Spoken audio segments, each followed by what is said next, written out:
ಜಾನ್ವಿ ಕೆಳಗಡೆ ಅತ್ತೆ ಮಾವ ಮೇಲ್ಗಡೆ ಹೋಗಿ ನಿನ್ನ ಹೆಂಡತಿ ಜೊತೆ ಮಾತಾಡ್ಕೊಂಡು ಬಾ ಅಂತ ಕಳಿಸ್ಕೊಟ್ರು.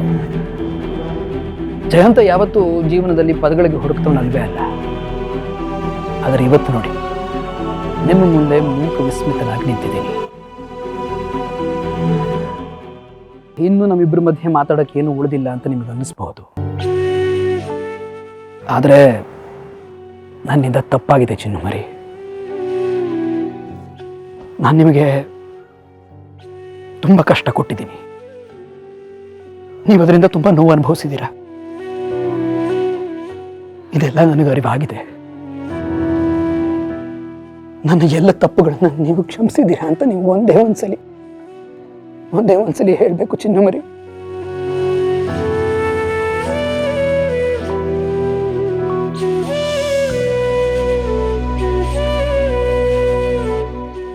ಚಿನ್ನಮರಿ, ನನ್ನಿಂದ ತಪ್ಪಾಗಿರೋದು ನಿಜ. ನಿಮಗದರಿಂದ ಸಂಕಟ ಆಗಿರೋದು ನಿಜ.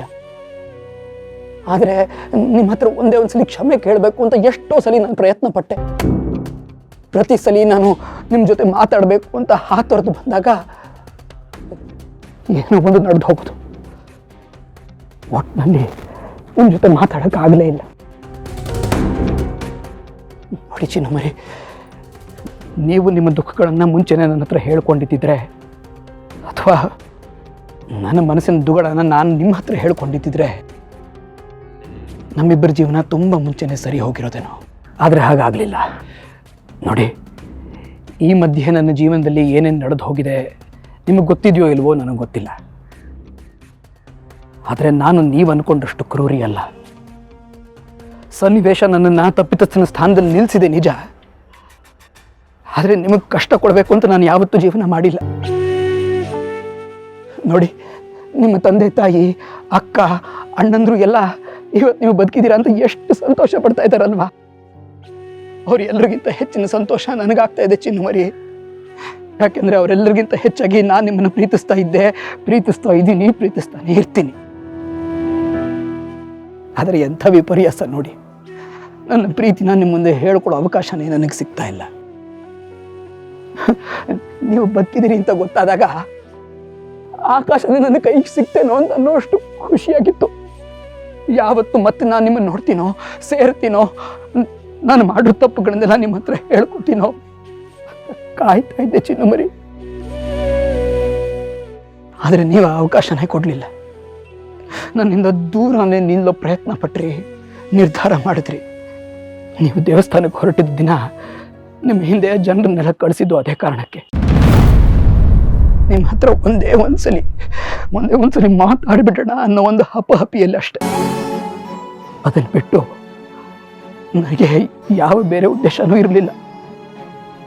ಯಾವತ್ತೋ ಒಂದು ದಿವಸ ನೀವು ನನಗೆ ಸಿಕ್ಕು ನನ್ನ ಮನಸ್ಸಿನ ಮಾತುಗಳನ್ನೆಲ್ಲ ಹೇಳ್ಕೊಡೋಕ್ಕೆ ಒಂದೇ ಒಂದು ಅವಕಾಶ ಕೊಡ್ತೀರಿ. ನನ್ನ ಮನಸ್ಸಿನ ನೋವುಗಳನ್ನೆಲ್ಲ ಕೇಳಿ ಮತ್ತೆ ನನ್ನ ಜೊತೆ ಬರೋಕ್ಕೆ ನಿರ್ಧಾರ ಮಾಡ್ತೀರಿ ಅನ್ನೋ ಒಂದು ಹುಚ್ಚು ನಂಬಿಕೆ, ಕನಸು ಯಾವಾಗೂ ನಾನು ಕಾಣ್ತಾನೆ ಇದ್ದೆ. ಚಿನ್ನಮರಿ, ನೀವಿಲ್ಲದೆ ಬದುಕೋ ಶಕ್ತಿ ಜಯಂತನಿಗಿಲ್ಲ. ನಾನು ಅನಾಥ, ತಂದೆ ತಾಯಿ ಇಲ್ಲದೆ ಬದುಕ್ಬಿಟ್ಟೆ. ಆದರೆ ನನ್ನ ಜೀವನಕ್ಕೆ ತಂದೆ, ತಾಯಿ, ಹೆಂಡತಿ, ಮಗು, ನನ್ನ ಸರ್ವಸ್ವನೇ ನೀವು ಅಂತ ನನಗೆ ತುಂಬ ಚೆನ್ನಾಗಿ ಅರ್ಥ ಆಗಿದೆ. ನಿಮ್ಮ ಜೊತೆ ಸಂತೋಷವಾಗಿ ಜೀವನ ಮಾಡಬೇಕು, ಅನ್ಯೋನ್ಯವಾಗಿ ನಾವಿಬ್ಬರು ನಮ್ಮ ಬಾಳನ್ನು ಬೆಳೆಸಬೇಕು ಅಂತ ಅನ್ಕೋತಾ ಇದ್ದೆ. ನಾನು ನನ್ನನ್ನು ತಿದ್ದುಕೊಳ್ಳದೆ ಹೋದರೆ ಮತ್ತೆ ಚಿನ್ನಮರಿ ನನಗೆ ಸಿಗೋದಿಲ್ಲ. ನಾವಿಬ್ಬರು ಒಂದಾಗಿ ಬಾಳೋದಿಲ್ಲ ಅನ್ನೋದು ನನಗೆ ಮನದಟ್ಟಾಗಿದೆ. ನಾನು ಹಾಗೆ ಮಾಡ್ತೀನಿ. ಇಷ್ಟು ದಿವಸ ನಾವು ಬಾಳಿರೋದು ನಮ್ಮ ಜೀವನದ ಮೊದಲನೇ ಅಧ್ಯಾಯ ಅಂತ ಇಟ್ಕೊಳ್ಳಿ. ಆದರೆ ಇನ್ನು ಮುಂದೆ ನಾವು ಬಾಳೋದು ಅದು ನಮ್ಮ ನಿಜವಾದ ಜೀವನ. ನನಗೆ ನಿಮ್ಮ ಜೊತೆ ಬಾಳೋದಕ್ಕೆ ಒಂದೇ ಒಂದು ಅವಕಾಶ ಕೊಡಿ ಚಿನ್ನಮರಿ. ನನ್ನ ತಪ್ಪುಗಳನ್ನೆಲ್ಲ ತಿದ್ದುಕೊತೀನಿ. ನಿಮ್ಮನ್ನ ನಿಜವಾಗ್ಲೂ ತುಂಬ ಚೆನ್ನಾಗಿ ನೋಡ್ಕೋತೀನಿ. ಪ್ಲೀಸ್.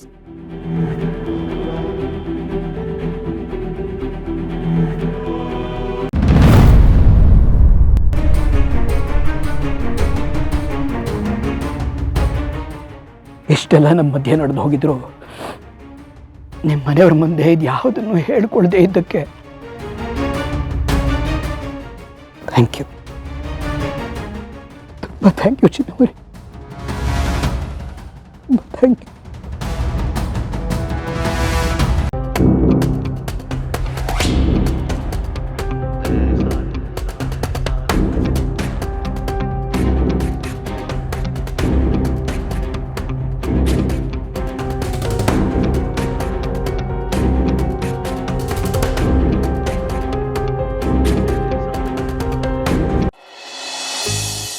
ಸಂತು, ಜಾನು ಬದುಕಿದಾಳೆ ಅನ್ನೋ ವಿಷಯನ ಅಳಿಯಂದ್ರಿಗೆ ಫೋನ್ ಮಾಡಿ ಹೇಳಿದ್ದು ತುಂಬ ಒಳ್ಳೇದಾಯಿತು.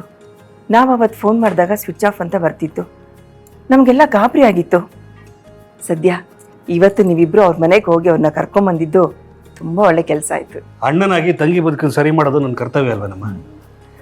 ಜಾನು ಅವ್ರ ಜೊತೆ ಖುಷಿಯಾಗಿದ್ಲು, ಇನ್ನು ಮುಂದೇನು ಖುಷಿಯಾಗಿರ್ಬೇಕು ಅನ್ನೋದು ನನ್ನ ಆಸೆ.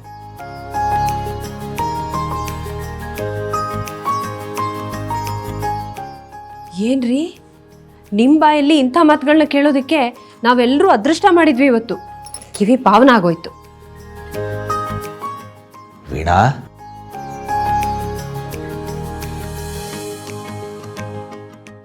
ನೀವು ಜಾನು ಬದುಕಿದಾಳೆ ಅಂತ ಅಳಿಯಂದ್ರ ಮುಂದೆ ಹೇಳಿದ ತಕ್ಷಣ ಅವ್ರು ಏನು ಮಾತಾಡಿದ್ರು, ಹೇಗೆ ಪ್ರತಿಕ್ರಿಯಿಸಿದ್ರು? ಇನ್ನೇನು ಹೇಳ್ತಾರಪ್ಪ, ಶಾಕ್ ಆಗ್ಬಿಟ್ರು, ಮಾತಾಡಲಿಲ್ಲ. ಹೌದಪ್ಪ, ಆ ಸಂತೋಷನ ಇಲ್ಲಿ ತನಕ ಮುಚ್ಚಿಟ್ಕೊಂಡೇ ಬಂದಿದ್ದಾರೆ.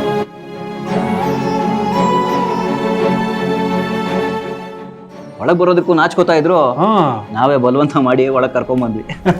ಇದರಲ್ಲೇ ಗೊತ್ತಾಗತ್ತೆ ಜಾನು ನೋಡೋದಕ್ಕೆ ಅವರೆಷ್ಟು ಕಾತರದಿಂದ ಕಾಯ್ತಾ ಇದ್ರು ಅಂತ.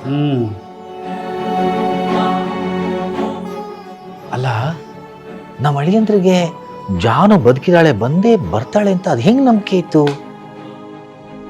ಅದಕ್ಕೇನೆ ಅವರು ನಮ್ಮ ಜಾನು ಫೋಟೋಗೆ ಹಾರ ಹಾಕಿದ್ರೆ ಬೇಡ ಅನ್ನೋರು, ತಿಥಿ ಕಾರ್ಯ ಬೇಡ ಅನ್ನೋರು.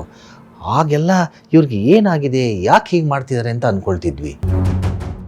ಈಗ ಅರ್ಥ ಆಗ್ತಾ ಇದೆ, ನಮ್ಮ ಜಾನು ಅಂಥ ಗಂಡನ ಪಡೆಯೋದಕ್ಕೆ ಅದು ಎಷ್ಟು ಜನ್ಮದ ಪುಣ್ಯ ಮಾಡಿದ್ಲೋ ಏನೋ.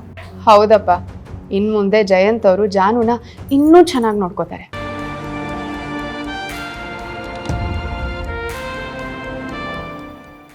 ಜಾನುವ್ರೆ, ಮಾತಾಡಿದ್ದೆಲ್ಲ ಆಯ್ತೆ? ಇಷ್ಟು ಬೇಗ ಆಗಿರಕ್ಕಿಲ್ಲ ಬಿಡಿ. ನಿಮ್ಮ ಮನೆಗೆ ಹೋಯ್ತಿರಲ್ಲ, ಅವಾಗ ಆರಾಮಾಗಿ ಕುತ್ಕೊಂಡು ಮಾತಾಡಿ. ನಿಮಗೆ ತೊಂದರೆ ಕೊಡೋಕ್ಕೆ ನಾವು ಯಾರೂ ಇರಕ್ಕಿಲ್ಲ ಅಲ್ಲಿ.